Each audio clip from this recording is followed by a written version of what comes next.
우리 하나님 앞에 풍성한 찬양으로 영광 돌리기를 기도하고 있습니다. 풍성한 찬양, 하나님께서 그 제목 하나하나가 우리의 삶의 기념비적인 역사가 되게 하실 줄로 믿습니다. 오늘은 또 하나의 기념비가 우리에게 세워지기를 축복하면서 함께 말씀을 나누려고 그럽니다.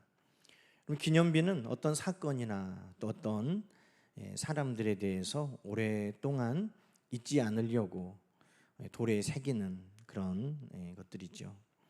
기념비라는 말 자체에 오랫동안 잊지 않겠다라는 의지가 들어 있습니다. 대개는 전쟁이나 또 어떤 인물의 업적을 기리기 위한 용도로 쓰여지고 있습니다. 우리가 살고 있는 이 광주에도 유명한 기념비가 있습니다. 광주 학생 독립운동 기념비. 그렇죠. 3.1 만세운동이 또 온 나라에 들불처럼 번졌던 것처럼 또 광주로부터 시작된 학생 독립운동은 우리 역사가 오랫동안 또 잊지 않고 기억해야 할 사건입니다. 또 하나 5.18 광주 민주화 운동 기념비, 그것도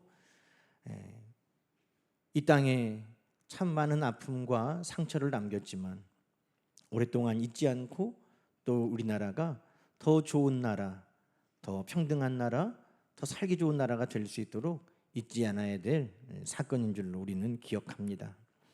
여러분, 성경에도 많은 기념비가 있습니다. 성경에 나와 있는 그 기념비는 개인을 위해 세운 것도 아니고 오직 하나님의 은혜, 하나님의 영광 되기 위해 세운 것들입니다. 이스라엘 백성들도 하나님이 행하신 그 일들을 잊지 않기 위해서 돌에 기념비로 세운 많은 사건들이 있습니다. 특별히 기념비를 많이 세운 사람 중에 여러분 누가 기억납니까? 야곱이라는 인물이 있습니다. 야곱은 창세기 28장에 보면 형 에서의 낯을 피하여 외삼촌 집으로 도망가면서 그가 아무것도 준비하지 못하고 정말 두렵고 떨리는 마음으로 곤고한 그 도망자의 신세가 되었습니다. 그의 신세를 한마디로 나타내는 것이 돌베개를 베고 그가 잠이 들었다는 겁니다. 여러분, 누가 돌베개를 베고 잠이 듭니까? 그런데 얼마나 그 야곱의 삶이 기구한지, 얼마나 지금 급박한지, 그의 삶이 얼마나 위태위태한지 그것을 돌베개를 베고 잔 그의 모습을 통해 성경은 우리에게 말하고자 한 것입니다. 그런데 그 돌베개를 베고 자는 야곱이 꿈의 환상을 봤습니다. 사닥다리 하나가 하늘까지 닿았는데 그 사닥다리로 천사들이 오르락 내리락 왕래하면서 하나님께 보고를 합니다. 그 사닥다리 그때 저 하늘에는 하나님께서 굽어 서서 살펴보고 계십니다. 이것을 보고 야곱이 깜짝 놀랐습니다. 하나님이 여기 계시는구나. 나와 함께 하시는구나. 하나님이 오늘 나를 돌봐주시는구나 하는 것을 야곱이 깨닫고 잠에서 깨어 그가 베고 누웠던 그 돌베개를, 그의 곤고한 인생, 그의 위태로운 인생을 상징하는 그 돌베개가 뭐가 됐을까요? 기념비가 된 것입니다. 그 돌을 세워 거기에 그가 가지고 있는 기름, 그 여행 중에 상처가 나면 바르려고 그가 유일하게 가지고 나온 그 의지할 수 있는 그 기름을 그 바위에 다 붓고, 여기가 하나님의 집 베델이구나, 하나님이 여기서 나와 함께 해주시는구나, 하나님의 말씀의 약속이 여기 있구나 하는 것을 기억하고 기념비를 삼았다는 것입니다. 또 야곱은 창세기 31장에도 외삼촌 라반의 집에서 나오면서 하나님께서 나의 증인이시다 하면서 돌무더기로 기념비를 세워 갈르앗이라고 지칭했습니다. 하나님께서 나를 외삼촌 집에서 부요하게 하시고 나로 일가를 이루게 하시고 나를 여기까지 하나님이 이끄셨다, 하나님이 증인이시다. 내가 외삼촌의 것 도둑질하고 훔쳐서 나온 것이 아니라 하나님이 다 이렇게 해주셨어. 하나님이 내 인생의 증인이라고 기념비를 세웠던 것입니다. 그가 곤고하게 밤에 추위에 떨고 낮에 더위에 떨고 그 십수년을 외삼촌의 집에서 총처럼 살았던 그 모든 어려움들을 그가 하나님이 나를 이렇게 부유하게 나를 축복하셨습니다의 증거로 삼은 것이 바로 기념비였다는 것입니다. 또 우리가 잊지 않을 기념비가 있죠. 사무엘상 7장에 가면 우리가 잘 아는 에벤에셀의 기념비가 있습니다. 여기까지 하나님이 우리 민족을 도와주셨습니다. 사무엘이 미스바에서 온 이스라엘 백성들을 모아서 하나님 앞에 회개의 기도 운동을 하고 블레셋이 쳐들어왔을 때 하나님이 직접 그 블레셋을 싸워 이겨주신 것을 기념해서 하나님이 여기까지 우리를 도와주셨습니다. 그 기념비를 세웠던 것입니다. 여러분, 이스라엘에 많은 기념비가 있습니다. 오늘 본문에도 기념비가 나옵니다. 여러분, 왜 이렇게 많은 기념비가 있을까요? 그것은 많은 어려움과 고난을 하나님이 역전시켜 주셨기 때문인 것입니다. 여러분, 우리 인생에도 많은 근심과 걱정과 두려움과 어려운 일들이 많이 있다면 여러분, 그것은 근심으로 끝나지 않고 걱정으로 끝나지 않고 두려운 일로 끝나지 아니하고 하나님이 나를 통해 일하고 계셨음을 증거할 수 있는 간증과 기적의 역사로 기념비적인 사건이 될 줄로 믿습니다. 여러분, 하나님 나에게 이런 어려움을 만나게 하셨다면 이 사건을 통해 많은 사람들에게 하나님의 강하심을 증거하고 하나님이 오늘도 우리의 기도를 들어주시는 것을 증거하는 여러분의 삶이 기념비가 되시기를 주님의 이름으로 간절히 축원합니다. 오늘 본문에 나오는 이 기념비 2개나 세워졌습니다. 하나님께서 이 기념비를 이스라엘 백성들에게, 특별히 여호수아에게 세우라고 하신 이유가 무엇일까요? 여러분, 그 이유를 오늘도 우리가 살펴보면서 내 인생 가운데 하나님이 이렇게 역사하시겠구나 하는 것을 우리는 깨닫게 되는 것입니다. 오늘 7절 말씀 우리가 함께 보겠습니다. 7절 말씀, 자녀들이 이 기념비는 뭡니까? 라고 물어보면 하나님이 이렇게 대답하여 알려주라고 말씀하신 것입니다. 7절 함께 읽어봅니다. 그들에게 이르기를 요단물이 여호와의 언약궤 앞에서 끊어졌나니 곧 언약궤가 요단을 건널 때에 요단물이 끊어졌으므로 이 돌들이 이스라엘 자손에게 영원히 기념이 되리라 하라 하니라. 아멘. 또 하나의 이유 20절부터 나옵니다. 20절부터 또 그렇게 반복하여 말씀합니다. 우리 23절부터 한번 말씀 읽어볼까요? 너희의 하나님 여호와께서 요단물을 너희 앞에서 마르게 하사 너희를 건너게 하신 것이 너희 하나님 여호와께서 우리 앞에 홍해를 말리시고 우리를 건너게 하심과 같았나니 이는 땅의 모든 백성에게 여호와의 손이 강하게 하신 것을 알게 하며 너희가 너희 하나님 여호와를 항상 경외하게 하려 하심이라 하라. 아멘. 여러분, 하나님께서 이스라엘에게 이 기념비를 세우라고 하신 이유가 무엇인지 오늘 성경은 분명하게 알려주고 있습니다. 특별히 요단강을 건너가는 이 한 사건에 2개의 기념비가 세워졌습니다. 이스라엘 백성들이 이제 적과 꿀이 흐르는 가나안 땅을 향하여 들어가야 됩니다. 모압 평야에서 이제 가나안 땅을 들어가려면 그 앞에 요단강이 흐르고 있습니다. 요단강이 보통 때는 잔잔하게 수심이 낮게 흐르는데 지금 이때 보리 추수가 곧 이루어지는 이때는 그 강 언덕까지 물이 가득 차게 되었습니다. 왜냐하면 헐몬산에 눈이 봄이 되니까 녹고 봄이 되니까 3, 4월에 이스라엘 땅에는 봄비가 내리고 그래서 그때에는 갈릴리 호수도 물이 만수위가 되는 것입니다. 그러니 눈이 녹은 물에 비가 내리는 물에 갈릴리 호수에도 물이 가득 차 있고 그 요단강에도 물이 넘실넘실 그 뚝까지 차 올랐다는 겁니다. 여러분, 이때 어떻게 건너가야 됩니까? 여기만 건너가면 하나님이 약속하신 축복을 이제 얻을 수 있습니다. 어떻게 건너가야 됩니까? 그 이유 오늘 이 기념비를 통해 알려주시는 것입니다. 너희 하나님이 손이 강하신 것을 너희가 알고 너희가 항상 여호와를 경외하며 의지하도록 이 기념비를 세우라는 것입니다. 여러분, 이 요단강을 건너는 이 사건, 이스라엘 백성들에게 두렵고 떨리는 걱정과 근심의 사건이었지만 하나님께서는 그 요단강에 있는 그 두려움 가운데 하나님은 기념비적인 사건으로 만드시기 위해 이미 함께 하시는 줄로 믿습니다. 여러분, 이사야 43장은 이사야 선지자를 통해 이렇게 말씀하셨습니다.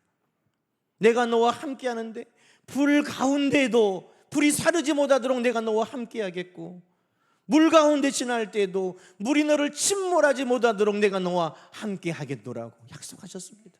여러분, 요단강 물만 넘실넘실 두렵습니까? 아니요, 그 물이 침몰하지 못하도록 이미 하나님은 그 가운데 동행하고 계심을 여러분 기억하시기 바랍니다. 그러니 우리는 두렵고 떨리는 상황들을 볼 때마다 무엇을 봐야 되겠습니까?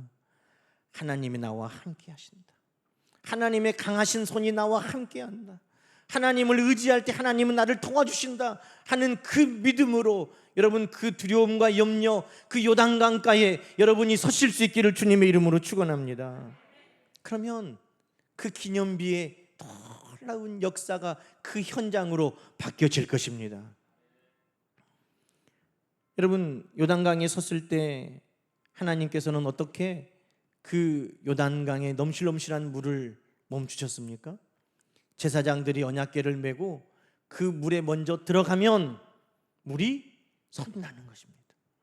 여러분, 우리의 삶에 여러 가지 두렵고 염려되는 문제들은 우리가 하나님 앞에, 말씀 앞에 순종할 때, 믿음으로 설 때에 그것은 기념비적인 현장으로 변화될 줄로 믿습니다. 7절 말씀 뭐라고 말씀합니까? 여호와의 언약궤 앞에서 끊어졌다. 언약궤가 요단강을 건널 때 요단물이 끊어졌다. 그렇게 반복하여 말씀합니다. 무슨 말씀이에요? 하나님의 말씀 앞에 요단물은 멈추어 섰다는 것입니다. 하나님 앞에 그 모든 두려움의 문제들은 다 끊어졌다는 것입니다. 여러분, 지금 여러분이 걱정하고 염려하고 두려워하는 것들이 간증과 기적의 현장으로 바뀔 것인데, 그것이 여러분이 하나님을 찬양하는 제목으로 바뀔 것인데 어떻게 그것이 바뀌느냐? 성경은 분명하게 말합니다. 믿음으로, 은혜로 설 때 바뀐다는 것입니다. 어떤 사람은 여전히 두려운 문제가 두려움으로 남아있고, 어떤 사람은 걱정거리가 여전히 걱정거리로 남아있고, 어떤 사람은 여전히 그 문제의 현장만 바라보고 서 있지만, 어떤 사람에게는 그것이 하나님을 자랑하는 간증거리가 되고 하나님을 증거하는 기념비적인 사건의 주인공이 되는데, 누가 그 주인공이냐? 믿음으로 순종하는 자가 그 기념비적인 하나님의 놀라운 은혜를 누리게 된다는 것입니다. 사랑하는 여러분, 미디안 12만이 넘는 군대가 쳐들어왔을 때 누가 하나님의 역사를 간증하는 기념비적인 사건을 살았습니까? 기드온과 300용사, 하나님의 말씀을 따라 싸우러 나갔던 그 300의 용사가 여러분, 은혜와 하나님의 도우심을 힘입어서 기념비적인 이스라엘 백성들에게 잊혀지지 않는 간증거리가 되었다는 것입니다. 믿음과 순종이 그 역사를 만드는 겁니다. 블레셋 장군 골리앗과 싸울 때 누가 그 앞에서 하나님의 영광을 드러내며 이스라엘뿐만 아니라 전 세계 지금도 모든 사람들이 이야기하는 하나님의 놀라우신 역사로 기억되게 하고 있습니까? 다윗이었습니다. 믿음으로 순종하며 나갔던 그 다윗이 놀라운 기념비적인 사건을 통해 오늘도 저와 여러분에게 하나님을 증거하고 있는 것입니다. 사랑하는 여러분, 오늘도 여러분 앞에 여러 가지 두려운 문제들, 그것이 요단강일 수도 있고, 그것이 미디안과 같은 대적일 수도 있고, 그것이 골리앗과 같이 큰 문제일 수 있습니다. 그러나 언약궤 앞에 물이 끊어졌더라, 언약궤 앞에 물이 끊어졌더라 하는 것처럼 믿음으로 순종하는 그곳에 그 모든 문제들은 해결되고 아무것도 아닌 것 같이 되고 찾아도 찾을 수 없게 되고 우리 하나님을 자랑하고 간증하는 기적의 역사들을 여러분에게 세워주실 줄로 믿습니다. 여러분, 그런데 본문에는 특이한 점이 있어요. 이런 기념비적인 것들은 다 우리가 다른 현장에서도 볼 수 있어요. 문제를 하나님이 자랑거리로 만들어주신다, 믿음으로 순종하면 하나님이 그 현장에 역사하신다, 우리가 잘 알 수 있어요. 그런데 오늘 이 요단강을 건너는 사건 가운데 다른 곳에서 볼 수 없는 특이한 점이 있는데, 그것은 뭐냐면 기념비를 2개를 세웠다는 거예요. 기념비를 2개를 세웠어요. 여러분, 하나는 어디에 세웠습니까? 9절 말씀에 보니까 하나는 제사장들이 요단강 가운데에 섰던, 제사장들이 발이 섰던 곳에 기념비를 세웠습니다. 9절 말씀 그렇죠? 제사장들의 발이 선 곳에 돌 12를 세웠더라. 그런데 또 하나는 어디 세웠을까요? 20절 말씀입니다. 20절에 보니까 여호수아가 요단에서 또 다른 돌들을 12명에게 어깨에 지고 오게 해서 그들이 머무는 길갈에 세웠다는 것입니다. 똑같은 사건을 기념하는 기념비가 지금 2개가 세워졌습니다. 여러분, 왜 기념비가 2개가 세워졌을까요? 저는 이 말씀을 곰곰이 묵상해 봤습니다. 여러분, 기념비는 그 믿음의 현장, 순종의 현장, 기적이 나타나는 현장에 세워지는 것이 맞죠. 그런데 그 요단강 그 물 가운데 세워진 그 기념비는 문제가 있어요. 뭐냐면 물이 다시 흘러버리면 보여요, 안 보여요? 안 보인다는 거예요. 물이 흘러버리면 그 기념비가 안 보여요.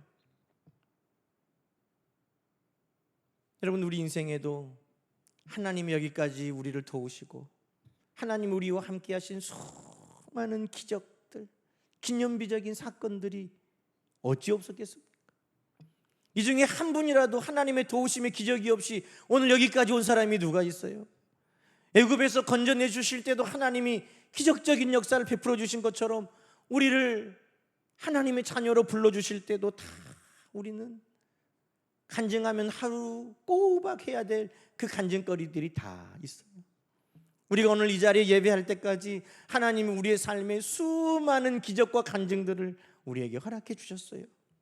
그런데 문제가 때로는 물이 가득 찰 때가 되면 그것이 보이지 않아 버린다는 거예요. 잊어버리는 거예요. 하나님이 우리를 도우셨던 그 수많은 은혜와 기적들을 잊어버린다는 것입니다. 여러분, 혹시 여러분이 그 하나님 도우셨던 현장에 정말 믿음과 순종을 통해서 하나님이 도우셨던 그 기적과 간증들을 혹시 지금 잊어버린 것 없습니까? 넘실넘실대는 그 물로 인하여 덮여버린 것 없습니까? 또 다른 밀려오는 파도로 인하여서 덮어져 버린 것 없습니까?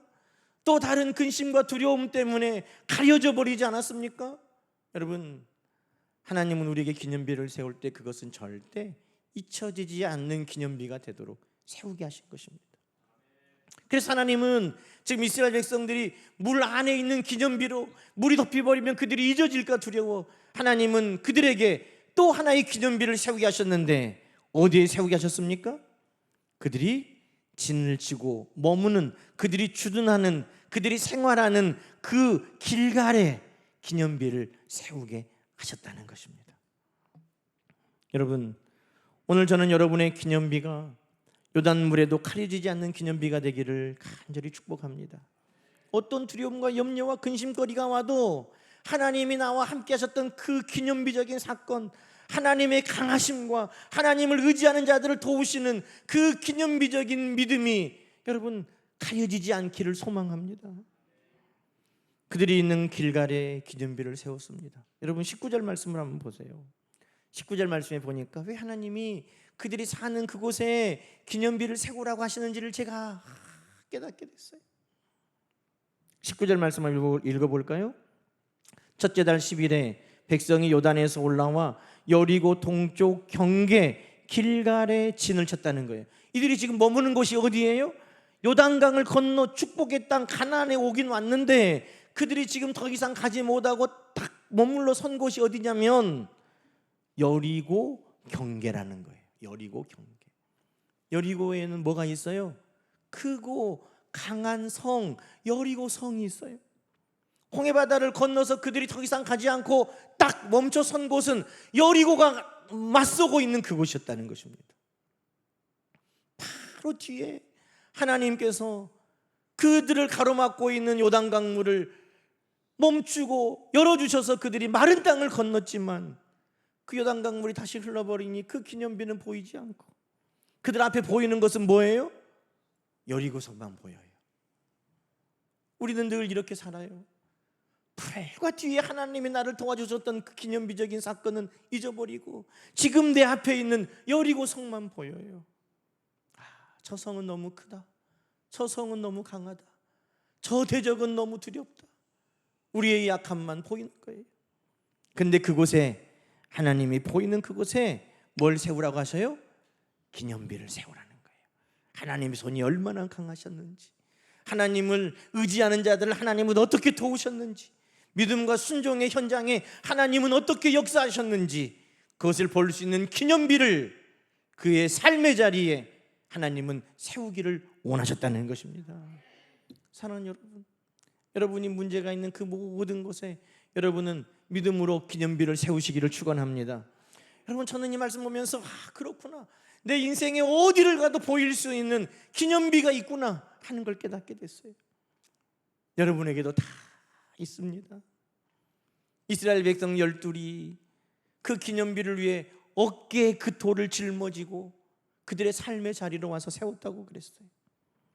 그들이 어깨에 짊어지고 와서 삶의 자리에 세웠던 그 돌처럼 우리 예수 그리스도께서 그 어깨에 메고 골고다 그 언덕에 세우셨고 거기에 달려 우리의 죄를 다 사해 주셨고 죽은 지 사흘 만에 약속대로 다시 살아나셨고 오늘 우리 모두를 구원하신 그 십자가는, 여러분, 우리가 고난당하고 우리가 염려하고 두려워하는 그 모든 곳에서 볼 수 있도록 우리의 마음에 새겨주신 기념비인 줄로 믿습니다.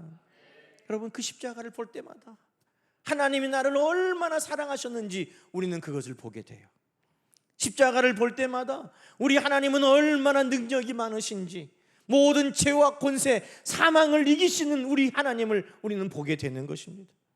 그 십자가를 볼 때마다 우리는 저 천국의 소망을 바라보게 됩니다. 한편에 있는 강도에게도 오늘 네가 나와 함께 낙원에 있으리라 하셨던 그 주님의 약속을 우리는 붙들게 되는 것입니다. 여러분이 고난당하는 그곳에, 지금 염려하고 근심하고 걱정하는 그곳에 여리고 성을 보러 보던 그 눈을 여러분, 하나님이 우리에게 볼 수 있도록 세워주신 기념비로 돌리기 바랍니다. 여리고 성만 보고 있는 이스라엘 백성들에게 하나님은 하나님이 어떻게 도우셨는지를 바라볼 수 있도록 그곳에 기념비를 세우게 하셨다는 거예요. 오늘 우리의 인생에 여러분 눈을 감으면 십자가가 하나님이 세워주신 기념비입니다. 오늘 우리 인생 가운데 늘 하나님께서 우리에게 잊지 않도록 세워주신 기념비, 그 십자가를 여러분 늘 기억하는 저와 우리 성도님들 되시기를 주님의 이름으로 축원합니다. 그렇습니다. 여러분, 우리 인생에는 또 다른 기념비가 세워질 것입니다. 지금까지도 많은 기념비들이 야곱이 세우고 사무엘도 세우고 많은 기념비들이 있지만 오늘 여러분들을 통해 하나님은 또 이 시대의 기념비를 세워 가실 것입니다. 많은 근심들을 찬양의 제목으로 바꾸시는 하나님을 자랑하도록 기념비를 세워 가실 것입니다. 믿음과 순종의 자리가 역사가 나타나는 자리인 것을 증거하기 위해 기념비를 세우실 것입니다. 눈을 들어 문제가 아니라 예수 그리스도의 십자가를 바라볼 때 우리 인생의 간증과 기적의 역사들이 풍성하게 나타나실 것을 오늘 여러분을 통해 간증하게 하실 것입니다. 여러분을 보는 모든 이들이 우리 하나님의 영광을 볼 수 있기를 주님의 이름으로 간절히 축원합니다. 우리